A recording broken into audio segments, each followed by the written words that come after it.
Okay, thanks very much, Ben. And yes, I have the pleasure today of speaking to a lovely artist from Birmingham. Her name is Eliza May. She's a Birmingham-based musician, and she, in her bio, she describes herself as alternative indie pop. So, good afternoon. How are you, Eliza? I'm doing well, thank you. How about you? I'm good, thank you. Sorry, Eliza May. we just kind of coined that it's We're on a both. first name basis. Yeah, we are. We're that cash now. We've known each other 5 minutes, Oh yeah. as you do. Okay, Eliza May, I beg your pardon. So you are a Birmingham-based artist. Welcome Yeah. to the show. Now, I see that you've been very busy since your very short but very full career with some events such as BBC Introducing highlighted your track The Fall a couple of times, to be honest, which is credit to you. That's very good. You've also Thank done you. Pride in Brighton, which must have been an amazing gig, OMG. And then you've had some great, really prestigious kind of shows where you've been invited to play, which is brilliant, like Live and Vibe. And Yeah. most recently, a little community radio station called Switch Radio had you on their lockdown and live program. So that was brilliant. It was really good concept to get people who, artists around Birmingham playing outside their beloved venues that were really, really missing at the moment. So how did you find all that? Oh, it was incredible. All of the stuff that I've done in my career so far has been amazing, and I'm just so grateful to have even had the opportunities. But going back to the lockdown video that I did for Switch Radio, that was so much fun. I was walking by the Sunflower Lounge. If anyone hasn't seen the video, please go check out. It was so much fun to film. But you basically got me walking down the street Yeah. singing my song, and we stop outside the Sunflower Lounge, and there's some incredible shots. And it was the venue that I really wanted to pick because it's the one that has really meant the most to me throughout my career. Because Yeah. I remember when I first played there, I was just playing acoustically on my own, and then the last time I got to play there, I was actually headlining it with my full band. So it was it was amazing. Oh, that was my next question. What's the highlight of your career so far? But you've answered it already. Now I did I mean, notice. that's one of them. Yeah. Well, I did notice on that video there was the guy that he kept walking backwards and forwards behind you, didn't he? Yeah, you must have been really enjoying it because he kept Yeah. coming back and forth, and I was like, "What are you doing?" I think he just saw what the commotion going on and wanted to make sure he was in shot. So that was quite Yeah, funny. he's But probably hasn't heard live music in a while as well no, because we were no. in tier 3 when we shot that. Yeah, exactly. Well, you saying that, I managed to get to a gig in between the two lockdowns, and I was so emotional listening to live music again. And it honestly, like, I'm not really quite, I'm not a very emotional person per se, but once that started playing, I was quite choked up, and I'm not even the artist, I'm the one listening to it. So I was asking the artists afterwards how they felt about it, and they said they were so nervous because they haven't done it for so long. But once they started singing, it all came flooding back and they just absolutely loved it. Is that the same for you? Yeah, I basically got to do 2 gigs in between the first 2 lockdowns. And one was just a gig that I normally would have played anyway at the Canal House because I have a residency there, and they book Nice. me every month, and it's really nice to play there. And Yeah. that one, just playing that one alone, was very overwhelming because all of my friends are there. It kind of felt really normal, even though things were socially distanced and stuff. It just felt like Yeah. I was back at home. And Oh, then I had the pleasure of playing a little festival at Uni of Birmingham. I can't remember which one it was. It was in association with Vale Fest. I think it was called Lakeside. Um, and it was so much fun because I was playing to an audience my own music, and it wasn't like too many covers. It was all stuff that I'd written, and they really seemed to enjoy it. And I was like, oh my gosh, I miss being on stage. I miss oh seeing people in wow. person. It was quite overwhelming, but in a good way. Yeah. So have you managed to be quite creative during lockdown? Yeah, I tried to. So it started off really, really well in the first lockdown where I was posting YouTube videos of my covers every single week. And then the further I got into lockdown, the more things were like given to me and opportunities I found. So the YouTube covers have started to slow down a bit. But I'm hoping that this year I can pick it up a bit more. And I've got a few in the pipeline, just in the back of my mind. Ooh, But I've okay. got a lot of editing to do first. Bless you. So what's it like for you from a creative perspective? Because you do write your own material. Yeah. And it is as you describe it, it's indie pop, and it is. And I am an indie chick, I must say. Oh, I'm more indie rock than pop, but I'm partial to any kind of music, and I do love the really. It's very positive and very caring kind of music. You know, it's all like yeah. uh, sugar. Need rock there. Very heartfelt. Do you know what I mean? So, what's your process when you're writing a song? There's so many different processes I go through, but normally I'll start off with either a funky guitar like chord progression, or I'll solely have like a line or a lyric in my head, and I'll be like, oh, I really need to do something with that, and it'll just be stuck in my brain until I jot it down. So I usually just get my guitar and I try and write down the lyrics and try and come up with a melody that kind of fits the vibe that is in my brain. And then I just kind of let it flow. And if I ever get stuck when I'm like in that writing stage, I only get like a verse or a chorus, I just leave it and then come back to it and just see how it goes, really. But most of the time, if it's a good song and it's really like in the back of my brain, then I'll be able to write it out in a session, and I'll be obsessed with it for probably about a month or two afterwards. And then we'll become equally obsessed. Fantastic. I think when you were talking about that, you were talking about, you know, it's in your brain, you've got to get it out. I think I describe that myself as me talking to myself, you know, when you go over conversations and you're like, I wish I'd said this, or I'm going to say it this way. Or so the difference in our two brains is yours is nice and creative and artistic, and mine could get me sections. So let's move on. Okay, and what was it like playing Pride at Brighton? I've been to Birmingham Pride numerous amount of times. Love every time I go, and I'm so gutted that we didn't have it this year. I was really looking forward to it, and I've seen some amazing artists there as well. And it has been a lot of it's been really good stepping stone for a lot of local artists. So it seems that Brighton isn't your natural kind of like habitat, if you like. Yeah. How did you find it there? So I'm obsessed with Brighton. It's one of the places that I absolutely adore in the UK. I love it and too. It's so nice. It's so creative. I love it. It is, yeah. Same. But there's such a good atmosphere down there for music in particular, and anything creative. And I think the first time I went down to Brighton was to actually visit a friend that went to BIM in Brighton. And I was just so overwhelmed with how creative and how lovely everyone was there. And then in 2017, one of the modules I did at uni was like a tour module. And I went back to Brighton then. So I every chance I've had, I've gone back to Brighton. Yeah. And I was really, really lucky when it came to Pride, because I sent them an email being like, hey, I'd really love to play. Like, if you've got any slots, please let me play. And they came back to me. I kind of forgot that I'd sent them the email, because this was around like maybe like January, February, March time in 2018. Yeah. I was like, August is a long way away. I'm probably not going to hear anything back, but at least I've put my like name in the bag. And then I got an email about May, June time, saying, oh, we'd really like to have you perform on the women's performance stage.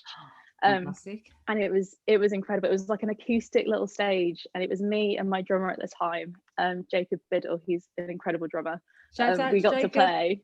Shout out to Jacob, because he deserves so much more credit than he's getting at the moment. Oh, bless him. But he and I went down to Brighton. He's actually from Cornwall, and I am from Birmingham, so it was a long travel. Yeah, it was, wasn't it? There. Yeah, we stayed with a friend, and it was just the best weekend, because I turned 21 that weekend. I got to play my music at one of the festivals I've been dreaming of playing. It was so amazing, and the crowd was so lovely. And in that tent in particular, they all appreciate live music so much, and everyone was sat down on the floor or like standing and like waving. It was just so much fun. Oh, it's saying, oh, you're making me miss it even more now. That's so I miss it. Oh, such a heavy heart. But yeah, I love Brighton as well. Probably, obviously, you've tuned into the creative side of the people in Brighton.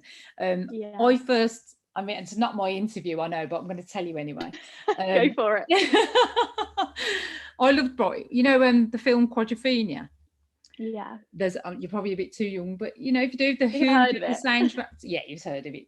Thank God. But they do part of the filming in Brighton, in one of the big hotels on the seafront. And when I had the chance to go down, I visited a friend who lives in Greater London, and we went there for the day. And I just got this amazing vibe off the whole place. I love the fact that they've got all the bars and restaurants in the back of the seawall. And it just really, like, it really gave touched my heart, let's say, but it did really, really like have an influence on me, and I just absolutely loved it. And I got a photograph outside the hotel by the railings where all the mods scooters were, so I was pleased with myself. I was like, oh, look at this. But yeah, I haven't had the chance to go back, unfortunately, but I will. Oh, I will one day, Brighton. Yes. We are coming. We are coming. Yeah, we're going to get road trip. We're going to get Girls Jacob from Cornwall, meet you there, okay? Oh, yes. That'd be fantastic. So what have you got coming up in the pipeline? What's going on with Eliza May? Oh, there's so much just sitting there. So to start off, for the last year, I've been working on my second EP. And originally the plan was, before all the lockdowns and everything, I was rehearsing with my band.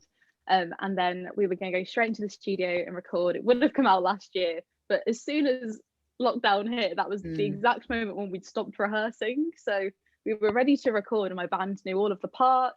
Yeah. So I thought, you know what, because you guys know the parts and stuff, let's do it remotely. And since March, we've been sending the Logic file with all of the tracking back and forth. And we've managed to get 4 of the songs out of the 5 on the EP done now. And so this month, my goal is hopefully to have the whole EP recorded how I want it. Fantastic. Because so far it's sounding incredible, and I can't wait to like just put it out there. But I need it to sound 10 out of 10 instead of like 7 out of 10, where it currently is, because we don't have that last song. But that's the main thing. Yeah, because it's your baby, really, isn't it? So it has to be perfect. Is that what you like with every kind of channel of being an artist? Do you have to have it perfect?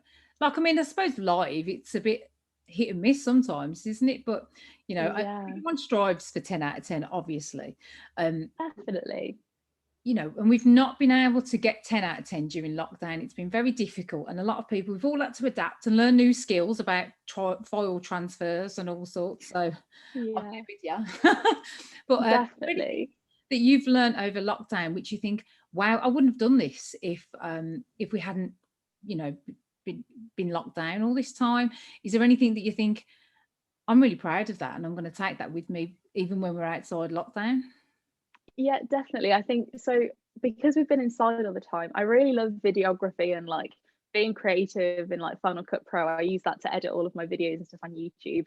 And I realized that I didn't actually have a lot of the equipment that I probably needed to make a really, really good YouTube video. So a lot of the time the lighting has just been natural light, or like the light bulb that's in the ceiling. But at Christmas I managed to get a ring light, and I'm slowly starting to build up my like kit, because my skills, I've been trying to like edit as much as possible, and I really enjoy editing videos together. I think you can be so creative with your backgrounds and your transitions. And I think in May I downloaded TikTok, and I was like, I love transitions, I love everything about like the video editing in this app. I want to put similar things into my videos. So I'm hoping that this year my videos will get even better, and hopefully more covers will come your way, and hopefully some originals as well in video form. So that's the aim. But I wouldn't have spent as much time and where does all this without it. Look, I mean, it all started from somewhere, the technical knowledge, if you like. So where did you go to get all that? Were you at college? Were you at an academy? Yeah, so I went to a musical theatre, kind of a creative college in Birmingham. So I went to Birmingham Ormiston Academy, BOA. And I did music there, and that was kind of like my passion. I've always been like very musically inclined and driven. From like a young age, I was like, I want to play every instrument, so I can play quite a few instruments as well. But I really knew that music was my passion from the off. And I was really lucky that my family really supported that, and they were like, yeah, we'll support everything you do, go to college for it, go to university for it. So I went to college, and then I went to Falmouth University, which is in Cornwall. That's where I met my drummer, Jacob. And I did a degree in popular music, and I had the best time. It taught me a lot of the stuff that I use now.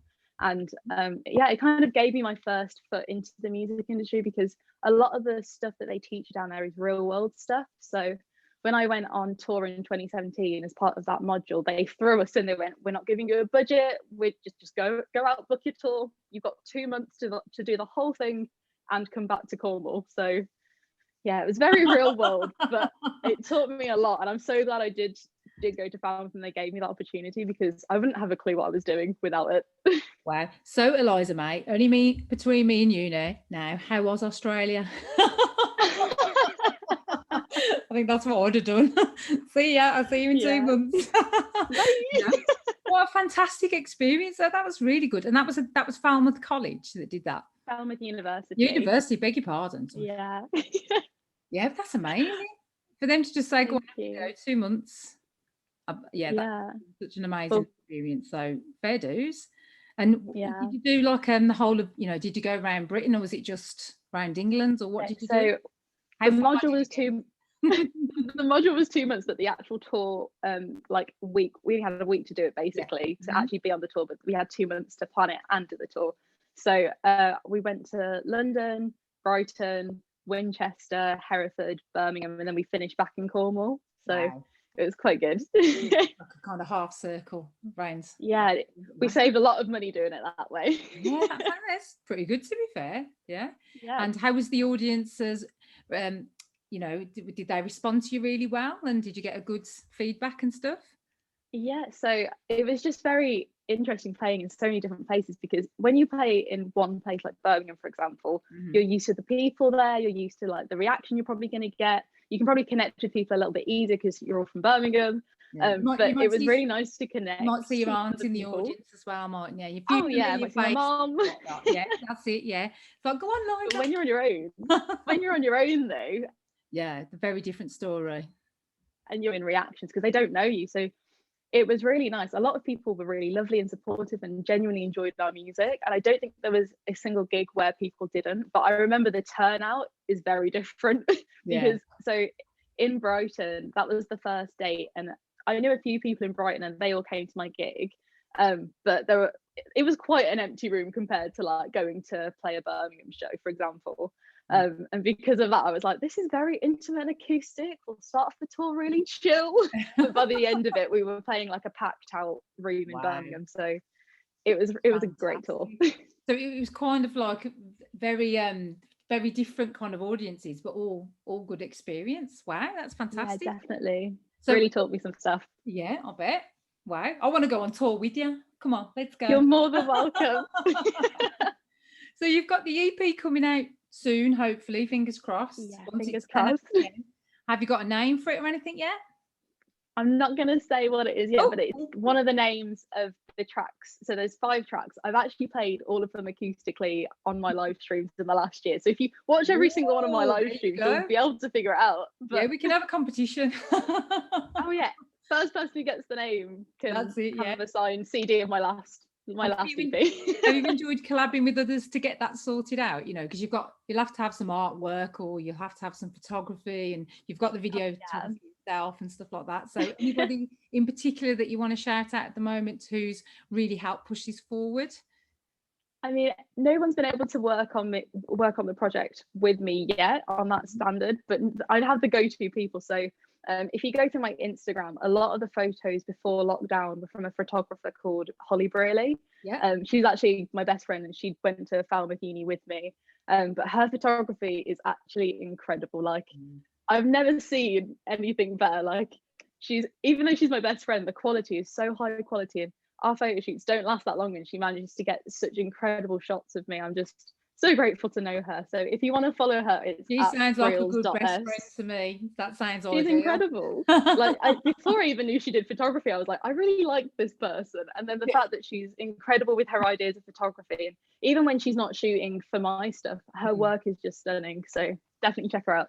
What was her name again?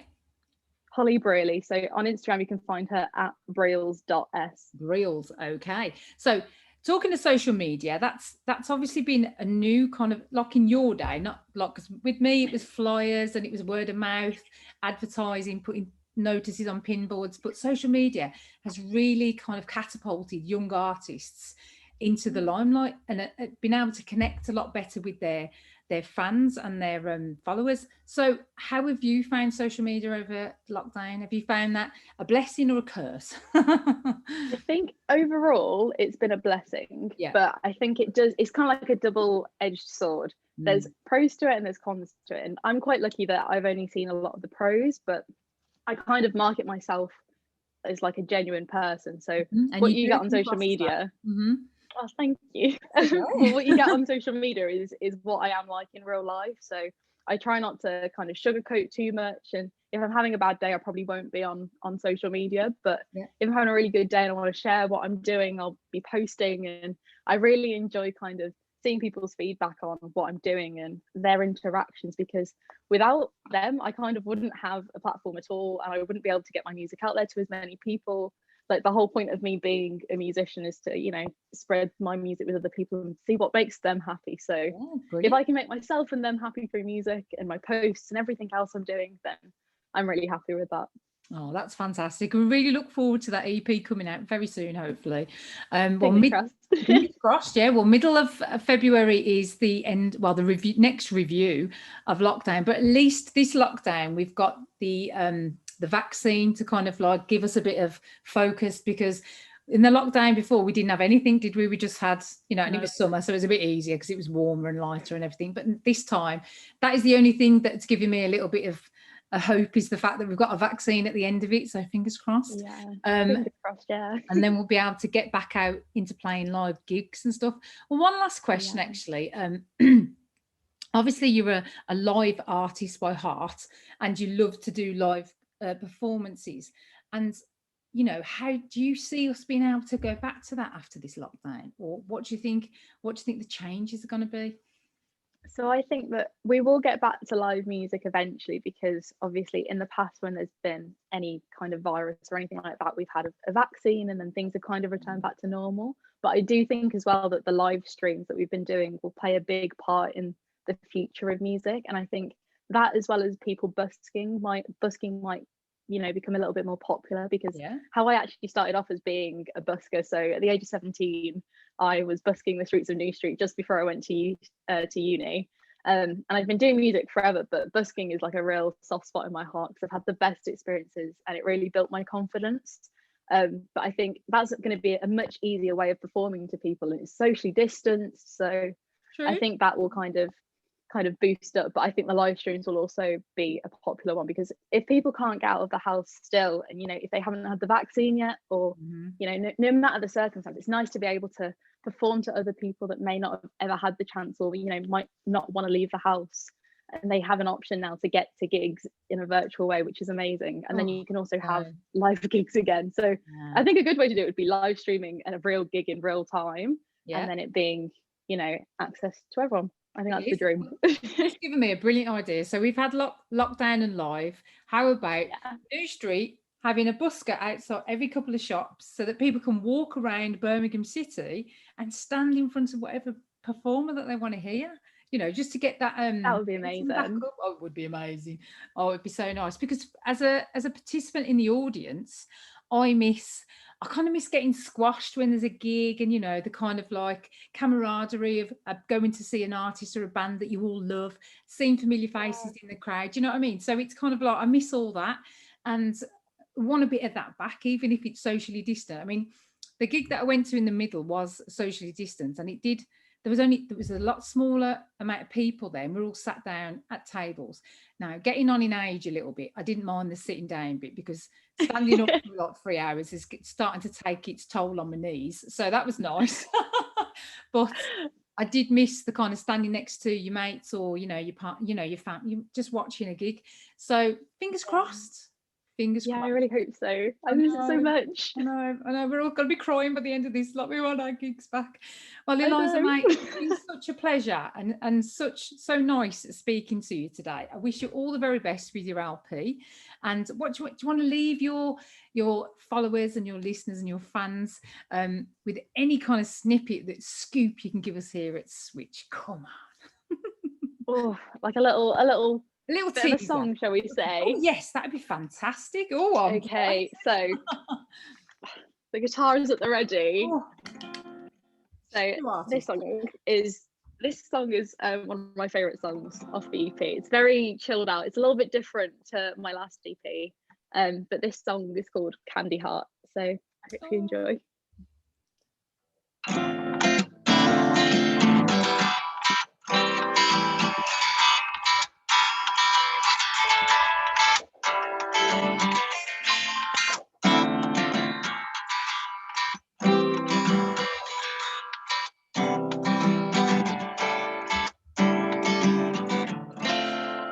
Baby, me, hold my hand, pull me closer to another land.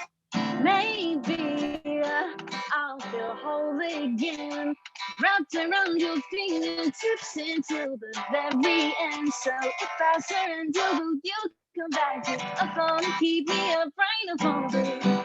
Oh, it's really been so long since I could trust it all. No comeback, there's nothing we can do. I'll be right there, I know you need me to. This is what we call a jump into the fog. Sugar sweet is what you are. Quite so holy to my heart. Teach me how to break a candy heart. Melt me down piece by piece from finish to the start.